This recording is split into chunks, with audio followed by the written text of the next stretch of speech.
I'm Justin Roiland, and this is the WIRED Autocomplete Interview. That I guess, is that what happened? I mean, there's a lot that happened. I mean, you want to get into is this therapy? You want me to really go into it?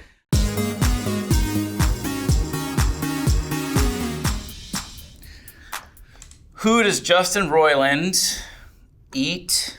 Because I'm a cannibal. No, it's going to say, voice in Adventure Time. Oh man, I voiced Lemon Grab in Adventure Time. And that voice really screwed my voice up. That's the voice that taught me my limits of what my vocal cords are capable of and where the line is and when I need to stop. And I think every voice actor, when they're starting, figures that out. And yeah, it's like a quick little he's just a psycho. He's like a weird, he's like a trouble. I'm not going to say a psychopath. He's just a troubled character. He doesn't quite fit in. He's got issues. No, I mean, not and then I had to get really high pitched, with him. Yeah, crazy. Who does Justin Roiland voice in Rick and Morty? I voice Rick and Morty, so it's like, oh my God, Rick, we're in real trouble today. We have to do this stupid interview thing. Morty, relax. Don't be offensive. Don't be offensive to these people. It's yeah, that's a bad thing. But whatever, I do them. And then I do the Meeseeks, which is like, I'm Mr. Meeseeks. And I do Mr. Poopy Butthole, which is basically kind of almost the same thing. Like, ooh, I'm scared, Rick. And then there's probably a bunch of other random stuff in odds and ends in between there, but those are the main ones. Who does Justin Roiland hate the most? No, voice in Invincible. Doug Cheston. I voiced Doug. How do you not remember I voiced Doug Cheston in that? What's wrong with you people? Good old Doug Cheston. I don't even remember what I did. I think I was just like, I'm Doug Cheston. I don't know. Hey, I'm Doug I don't know. I can't remember. I mean, is Kirkman going to give Doug Cheston a spinoff? Come on, Robert Kirkman. Let's build that Doug Cheston spinoff. No, we could do something better together than that. Who does Justin Roiland voice in Solar Opposites? Okay, I voiced Corvo in Solar Opposites. He's just he's the serious one. He's the grumpy, I don't want to call him a straight man because he definitely can get caught up in insane shenanigans, but he's just Terry Yumulak, Jesse, everyone, we have to meet in the living room right now because we all have to watch, Deep Red October.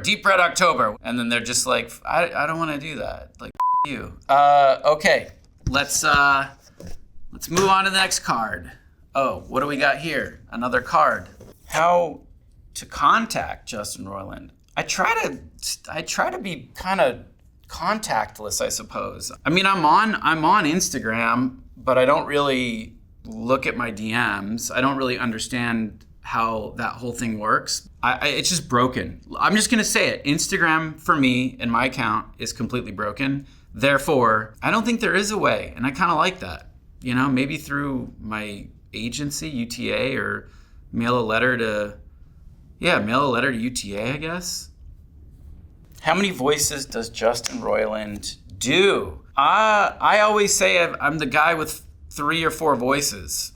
I mean, I probably could come up with more, but then it still would be recognizably me. When I was a kid, I remember Rob Paulson, I could pick him out. I didn't know who he was when I was a kid, but I could pick his voice out. Same with Tress MacNeille. And look, I get it. It's all right, enough. I've heard this voice on every cartoon. We need new voices. No, I get it. I was there as a kid. But hey, man, those guys are badass, legendary, amazing. I try to use them as much as I possibly can. So nowadays, which is and they're just incredible. And wow, some of the sweetest people you'll ever meet. So think about me that way. You know what I mean? I do 4 voices, but come on.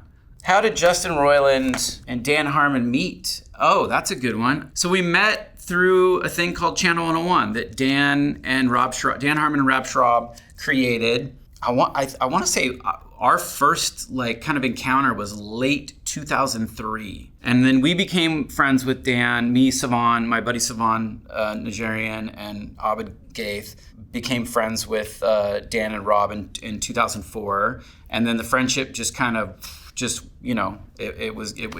where, 2004, 2005, we were just like making shows together, hanging out at each other's apartment all the time. Like we were just like, all of us were like just glued together. To me, that was my college. That was my training. That was like my real training of like, that's how I got better as a writer, as a director of animation, just everything, comedy, pacing, all of it. Anyway, that was all because of Dan and Rob creating that thing, and I would not be where I'm at without Channel 101. It was Rick and Morty made for stoners.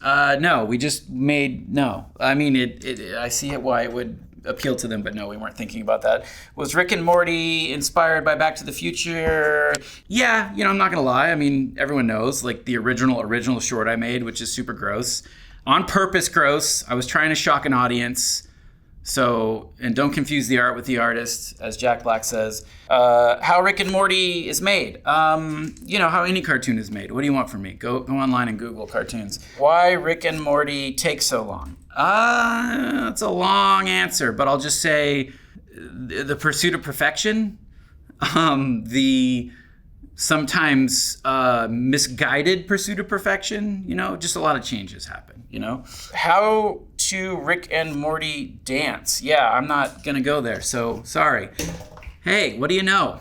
Lots of good questions today. Justin Roiland, NFT. I have mixed feelings on NFTs. Like, my whole thing with NFTs is like, how do you do them in a way there's some sort of utility, some sort of function, some sort of, I don't want to say game, but like something that you can actually do, and it's not just a JPEG that you own. I think it's the early days. And then of course there's the environmental stuff, which I think everybody in the scene is very, very, very aware of and focused on trying to fix. And I have a few really cool ideas that are very early that I can't talk about that are literally using NFTs to fix big environmental issues. I don't know. I dip my toe in the waters. That's it. That's all I did. Justin Roiland, signature.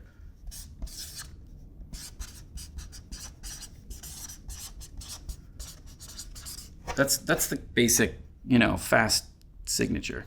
Justin Roiland, VR game. Yeah, I made a VR game. It's called Trover Saves the Universe, but it's also not VR. You can get it on all the consoles. You can play it in non-VR mode on the Switch, the PlayStation, the Xbox. We learned a lot, and now we're making a traditional non-VR game, which is a first-person shooter, action adventure comedy. It's got talking guns. The guns are your companions, sort of like Dragon Age style companions, so they're not constantly blabbing, but they really are how you communicate with NPCs in the world, dialogue tree stuff, and depending on what gun you have is going to depend on how the conversation kind of plays out. And then there's a lot to this game, and I'm really excited to reveal more as we lead up to launch. But yeah, it's called High on Life, and it's going to be on Xbox in October.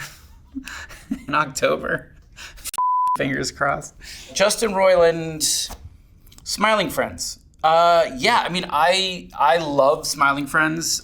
Zach and Michael are really close friends of mine. I can't take any credit for what they've done with that show. It's all them 100%. They're brilliant geniuses. I'm just so happy because Michael has just killed it with YOLO and Smiling Friends, and then Koala Man, which is coming soon to Hulu. And it's just he's insane. He's an insane, brilliant genius. And Zach is if you're online at all, you know Zach is amazing. Justin Roiland, The Boys. Yeah, so me and Ben Bayouth, my brother-in-law, wrote a boys short for the animated Diabolical Boys kind of spin-off animated thing. And that was really fun. It was a fun process, We pitched the idea. It was something I wanted to do somewhere else at some point, but I was like, it's perfect for this universe. So just the idea of really up superheroes, There's one part I would change, but one line of dialogue I wish I could change. But other than that, I'm really happy with it.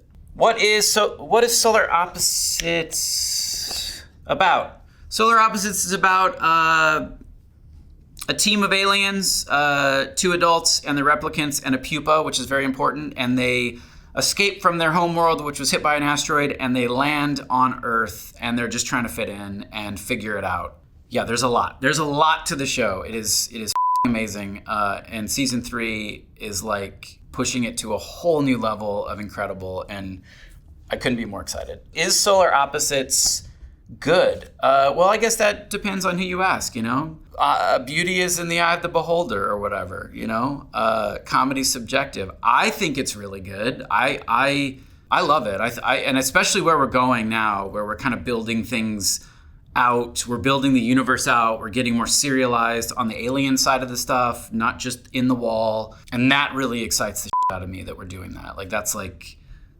Yeah, that's really cool. So I think it's good, but I'm biased, you know? What is blank Solar Opposites? What is pupa solar? What is pupa?